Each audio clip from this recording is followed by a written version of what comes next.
जन्मदेती आईचा संकल्प, मुलगा आयु रणधीर जाधव यांचा सुवर्ण महोत्सव उत्साहात साजरी।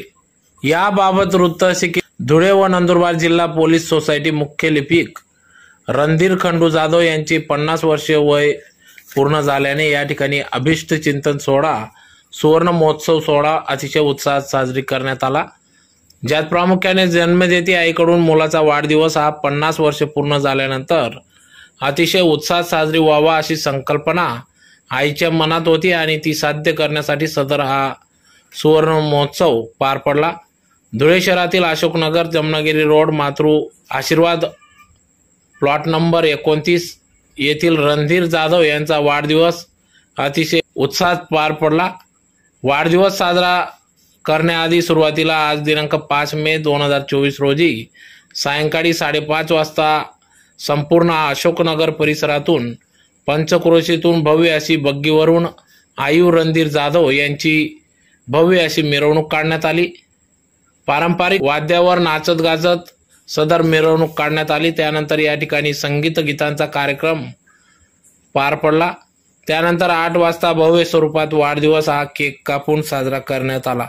यावेळेस आयु रणधीर खंडू जाधव यांनी सर्व नागरिक जनतेला या सुवर्ण महोत्सव सोहळ्यानिमित्त संदेश दिला असून ज्यात प्रामुख्याने मुलांनी आपल्या आईवडिलांना त्यांचा सांभाळ अतिशय चांगल्या रीतीने करावा, त्यांची सेवा करावी, त्यांना वृद्धाश्रम अनाथाश्रम येथे न टाकता आपले ऋण फेडण्यासाठी त्यांची सेवा करावी असा संदेश या माध्यमातून दिला आहे।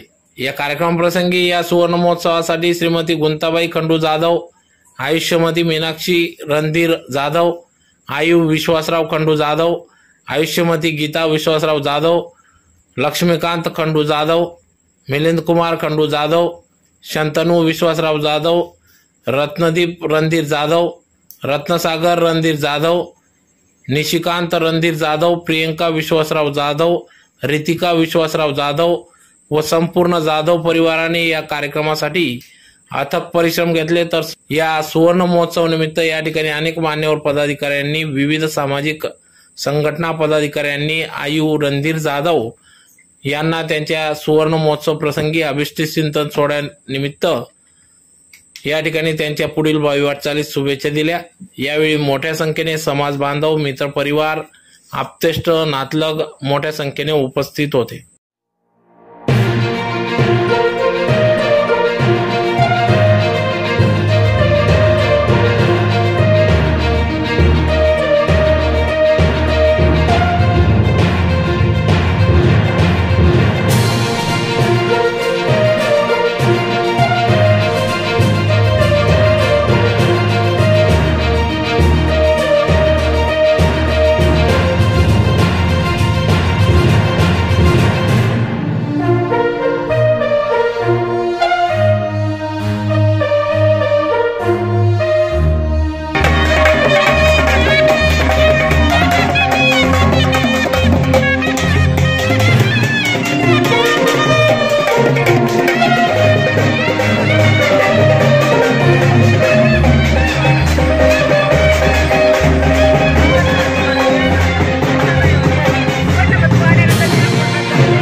करत आहे. माझे वाढदिवस आतापर्यंत आश्रमशाळा, अनाथाश्रम किंवा इतर अशा ठिकाणी मी अन्नदान करत होतो. परंतु मागच्या वर्षी माझ्या आईची, माझ्या फॅमिलीची इच्छा होती की आपण 50वा वाढदिवस एकदम गडग्यात करू, सर्व नातेवाईक परिवार, मित्रपरिवार यांना एकत्रित करून आपण ते करू. म्हणून माझ्या आईची इच्छा होती की केवळ त्याची प्रबळ इच्छा होती म्हणून हा कार्यक्रम मी करून आलेला आहे. तर मी आज पण तेच केलं नंतर तरी सकाळी मी अन्नदान वगैरे करून आलेलं आहे. त्याच्यानंतर आईची इच्छा होती की जोपर्यंत माझ्या जीवात जीव आहे तोपर्यंत माझी मिरवणूक काढायची माझ्या दारापासून, मला मिरवत वगैरे न्यायचं आणि अशा थाटामाटात हा 50वा वाढदिवस साजरा करायचा. आज मी आईची इच्छा पूर्ण केली आणि ती आज माझ्याजवळ आहे. हेच माझं खूप मोठं भाग्य आहे. संदेश द्याल तुम्ही या नागरिक जनतेला असा संदेश आहे की प्रत्येकाने आपल्या आईवडिलांचं अशी एक सेवा करायला पाहिजे. त्यांच्या ज्या इच्छा आकांक्षा आहेत त्या पूर्ण करायला पाहिजे. जी आई आपल्याला 9 महिने पोटात ठेवून एवढं लहानाचं मोठं करून ती आज आपल्याला चालायला शिकवण्यापासून तो नोकरीवर लावायपर्यंत ती आज मदत करते. आणि आपण त्याच आईवडिलांना कुठेतरी आश्रमशाळेत म्हणा किंवा कुठेतरी आपण इतरच ठिकाणी ठेवून देतो. प्लीज असं न करता की असं एक काहीतरी उदाहरण घ्या आपल्या समाजाचं आणि त्या पद्धतीने असे कार्यक्रम घडून कधी आणलेत तर त्यांचा स्वर्ग हा नक्कीच तुम्हीच असणार.